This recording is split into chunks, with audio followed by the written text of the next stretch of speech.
ወክተደመጽ ትኽእሉ ኢኹም መሓዛይ ረሳሕ ክዳውንቲስ ኣብ ዝባና ተሸኪማቶ ኣነ ከዓስ ሕፀብዮስ ይብላ እታ መሓዛኺ ኣብ ኃጢአት ስለ ዘላ እቲ ዝተዋህባ ናይ ጸጋ ወይም ናይ ቅድስት ሥላሴ ውልድነት እቲ ጥምቀታ እቲ ክርስቲያንነታ ማለት እቲ ክርስትና ማለት ከም ዘጉደፈቶ ከም ዘርሰሓቶ እቲ ዝተዋህባ ጸጋ ከም ዝረስሐ ኣብ ኃጢአት ወይም ኣብ ሕማቕ ኣላ ማለት እዩ። ስለዚ ክዳውንቲ ክሕፀብዮ ትብልያ ዘለኹ እዚ ንስሓ እተይ ተነሲ ዘይትብልያ እንድሕር ዳ ኮይንካ ከምኡ በልያ ንስሓ እተይስ በልያ ምኸርያ መዓድያ ገስጽ እያ ክትበሃል ዘለኹ ማለት እዩ። ዝሞተ ሓወቦይሲ ኢዱስ እንዳሕፀብክዎ ኢድካ ምሕፃብ ንስሓ እዩ ወይም ካብቲ ዝፈጸምካዮ ብኢድካ ብዙሕ ትሰርሕ ኢኻ እሞ ስርቂ ክኸውን ይኽእል ቅትለት ክኸውን ይኽእል ዝተፈላለየ ንሱ ብንስሓ ምውጋድ እዩ። ስለዚ ዝሞቱ ስለ ዝኾኑ ፍትሓት ግበሩለይ እዮም ዝብሉ ዘለዉ ማለት እዩ። ወይም ዝክር ተስካርስ ግበሩለይ እዮም ዝብልኹ ዘለዉ ወይም ጸሎት ግበሩለይ እዮም ዝብልኹ ዘለዉ። ኣብ ስደት እየ ዘለኹ ግን እሲ ዓዲ ከይደ ይመስለኒ እሞ ዓደይስ ብሂወት የላን ሰበይቲ ሓወይ ግን ኣላ እያ እና ንኽልቲአንሲ ልኻይ ወይም ጠስሚ ድዩ ዘይትስ ኣይርዳእንስ ይለኼን ይመስለኒ እሞ በሊ ከይደ ትብለኒ ይመስለኒ ንዕናይ ትብላ ነታ ሰበይቲ ሓወይ እንዳ ሓወቦይ ከዓስ ዝኾነ ጉዳይ ነይሩ እዩ ኣይትኽዲ ጉዳይስ ገዲፍኪ ይብላ እቲ ልኻይ ትገብርለን ዘለኺ ጠስሚ ማለት እዩ። እቲ ጠስሚ ቅብኣት መንፈስ ቅዱስ እዩ። መብዛሕትኡ ግዜ ብቅብኣት መንፈስ ቅዱስ ወይም ቅብኣት ቅዱስ እዩ ዝፍታሕ ማለት እዩ። ሕማም እውን ዝብልዎ ኣለዎ ብርግጽ ግን መብዛሕትኡ ግዜ ብናይ እግዚኣብሔር ቅብኣት ብኸምኡ እዩ ዝፍታሕ ማለት እዩ። ስለዚ ቅብኣት ትገብርለን ዘለኺ ብፍላይ ከዓ ነዛ ዝሞተት ነተን ዝሞታ ማለት እዩ በቃ ቅብኣት እንታይ እንዲ ዝገብረና ወይም እቲ ጠስሚ የጸብቐና ብርህ የብለና ገጽና ይብርሃና ማለት እዩ። እቲ ፀጉርና እውን የለስልሶ ማለት እዩ። ስለዚ ተዕርፍየን ከም ዘለኽን ካብቲ ስቃይ ካብቲ መከራ ካብቲ ፀዋግ ዝኾነ ናይ ሲኦል ገጽታ ወይም ቦታ ካብኡስ ተዕርፍየን ከም ዘለኺ ቅብኣት መንፈስ ቅዱስ ትገብርለን ከም ዘለኺ ብምንታይ እዚ ብጸሎት ብምዝካር እዩ። ጸሎት ነተን ዝሞታ ብጸሎት ብምዝካር እቲ ዝክር ብምግባር ንነዳያን ብምብላዕ ብሽመን ጌርኪ ማለት እዩ። እንድሕር ደኣ ከምኡ ዘይትገብሪ እንተኾንኩ ከዓ ክትገብርስ ከም ዘለኪ ከምኡ ገበርለኒ ክትባል ዘለኺ ማለት እዩ። ካልኣይ እውን እመብርሃን ወላዲተ ኣምላክ ወይም መንእሰይ እንድሕር ደኣ ኮንካ ከዓ ሰማዕት ቅድስት ኣርሴማ ደኣ ከተመሲላ ነተን ኣዴሲ ተዕርፈን ከም ዘላ ካብቲ ኣጸሎ ዝኾነ ቦታ ተዝሕለም ከም ዘላ ቅብኣት መንፈስ ቅዱስ ትበን ከም ዘላ ወይም ትገብረለን ከም ዘላ እዩ። እቲ ንዕናይ ምሳይ ዝብልኣ ዘለዋ ግን እንኳዕ ዘይኸደት ጽቡቕ ኣይኩመን ምስ ዝሞተ ንዓና ኢሉ ተወስደካ ከሎ ሞት እዩ ዝበሃል። እዚ ግን ስለ ዘይኸዳ ምስኣ ሓደ እቲ ቦተአን በበይኑ ስለ ዝኾነ ማለት እዩ። ምሰን ዘለዎ ኣብ ሰማይ እዩ ምሳ ዘለቶ ከዓ ኣብዚ ምሳና ህያዋን እያ ህያው እያ ኣብ መሬት እያ ዘላ ማለት እዩ።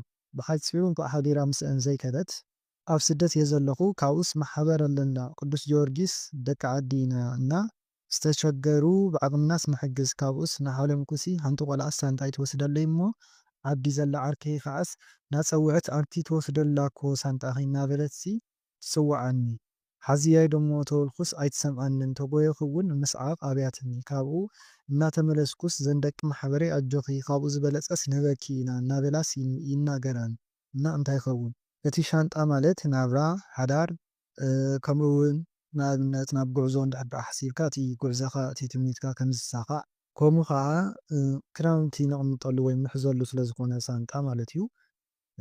ብሓፈሻ ብምስ ናብራ ዝተተሓሓዘ እንዲ ምስ ጸጋ እውን ዝብልዎ ኣለዉ ማለት እዩ። እዚ ትወስደልኪ ዘላ ከዓ ርክስቲ መንፈስ ሰይጣን ወይም ርኩሳት መናፍስቲ እዮም ዝወስዱልኪ ዘለዉ እቲ ሓዳርኪ የበላሽልኪ ከም ዘለዉ እቲ ጸጋኺ እውን ክኸውን ይኽእል ንዕኡ ይወስድልኪ ከም ዘለዉ ወይም ከም ዝወሰዱልኪ ሓዳርኪ ከም ዘፍረሱልኪ እቲ ናብራኺ እቲ እንጀራኺ እቲ ኣብ ስደት ኮንኪ ኩሉ ሂወትክስ ከም ዘጸልመቱልኪ ክኸውን ይኽእል ማለት እዩ። እታ ሓንቲ መሓዛኽን ንስኽን ኮንክን ክትሕዛኣ እንተበልክን እታ ኣብይኪ ዘላ ተምልጠኪ ዘላ ክትሕዛኣ ዘይከኣልክን ከዓ እወይ ቁሩብ ክትብርታዓ ከም ዘለክን ንርኩስ መንፈስ ዝስዕር ሓይሊ መንፈስ ቅዱስ ገና ዘይተናበስክን ስለ ዝኾንክን ዝኾነ ጉድለት እንድሕር ደኣ ሃሊክን ማለት እዩ። ሽዑ እተን ደቂ ማሕበርኺ ግን ዓጆኺ ዝብላኺ ዘለዋ ቀዳማይ ብጸሎት ስለ ትተሓጋገዛ በዚአን ዝሕግዛኺ ዘለዋ ዓጆኺ ዝብላኺ ዘለዋ ማለት እዩ። ካብኡ ከዓ ቅዱሳት ኣንስት በእንተ መሲለን ማለት እዩ ከም በዓል ኣዴና ድንግል ማርያም ኩለን እተን ቅዱሳት ኣንስት እግዚኣብሔር ናይ እግዚኣብሔር መንፈስ እውን መንፈስ ቅዱስ እውን የዛረበክ ከምበና እጆኺ ወላ ሕጂ እቲ ናብራኺ እንተተረሰ እቲ እንጀራኺ እንተሓመቐ ወይ ምዃን እንተኣበይኪ እቲ ሓዳር እውን ክኸውን ይኽእል ማለት እዩ። ግን ካብዚ ዝበልፅ ከም ትበሃዊ ነቲ ዝተበደልክዮ ነቲ ዝነበዕኽዮ ነቲ ዝሓለፈኪ ነገራት ክክሕሰኪ ወይ ንክሕሰኪ ኢና ይብላክ ከም ዘለዋ እዩ ማለት እዩ። ኣብ ሻንጣ 1,000 ነይሩሲ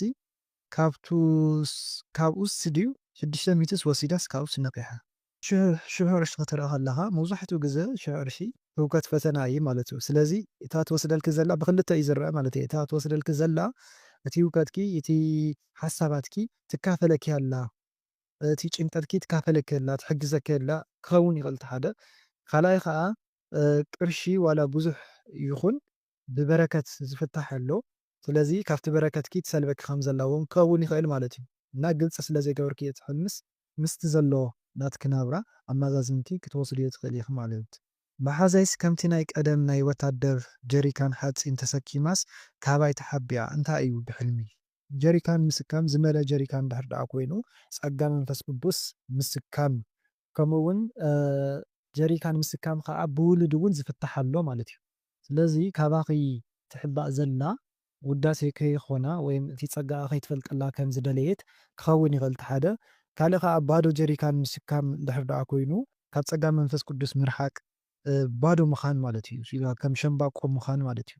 ስለዚ ካባኺ ትሕባእ ዘላ ከዓ ሓፊራ ክኸውን ይኽእል ማለት እዩ። ወይ ከዓ እቲ ሰይጣን ርኩስ መንፈስ ንስኺ ብርትዕቲ እንድሕር ደኣ ኮንኪ ከይትመኽርያ ከይትግስፅያ ከይትምዕድያ ንምንታይ ከምዚ እናበልኪ ከይትመኽርያ መታን ይሕባእ ኣሎ ካባኽስ የርሕቓ ከም ዘሎ እውን ክኸውን ይኽእል። ብኸመይሲ መከላኸሊ ጥንስስ እንኪ ትብለኒ እሞ ኣነ ኸዓሲ ኣይደልን ሓጢኣት እዩስ ይብላ እንታይ ኮን ይኸውን። እዚ ደኣ ርክስቲ መንፈስ ሰይጣን መከላኸሊ ተጠቐሚ ትብለኪ ኣላ ማለት ይኩሉ። ስለምንታይ ንስኺ ብርትዕቲ ትኾኑ እሞ እዚ ሓጢኣት እዩ ኣይጥቀምን ኢልኪ ወሲንከ ትኾኑ እሞ ትፋታተነኪ ከም ዘላ ኣብ ሰብ ሓዲሩ ክኸውን ይኽእል ኣብ ሰብ ሓዲራ ክትኸውን ትኽእል ወይም ኣብ ሰብ ሓዲሩ ትርክስ መንፈስ ክኸውን ይኽእል። ምናልባት ከዓ ዝተባረኸ ንወገን ንሃገር ከምኡውን ንቤተክርስትያን ዝጠቅም ውልድ ስለ ዘለኪ ጸጋ ዘለዎ ውልድ ስለ ዘለኪ ንዕኡ ንኸይትወልድዮ መሰናኽል ይኾነኪ ከም ዘሎ ርኩስ መንፈስ ሰይጣን እዩ። ደም ምፍሳስ እና ብማዕበል ምሽፋን ጫማ ምልካዕ እንታይ እዩ? እቲ ደም ምፍሳስ ትብልዮ ዘለኺ ብክልተ እዩ። ደም ክፈሰካ ከሎ ቀዳማይ እንጀራ እዩ። እቲ እንታይ እዩ ዝበሃል ናይቲ ሰይጣን ወይም ርኩስ መንፈስ ካባኻ ይወፅእ ከም ዘሎ ብደም መሲሉስ ይጠፍእ ወይም ይወፅእ ከም ዘሎ እዩ።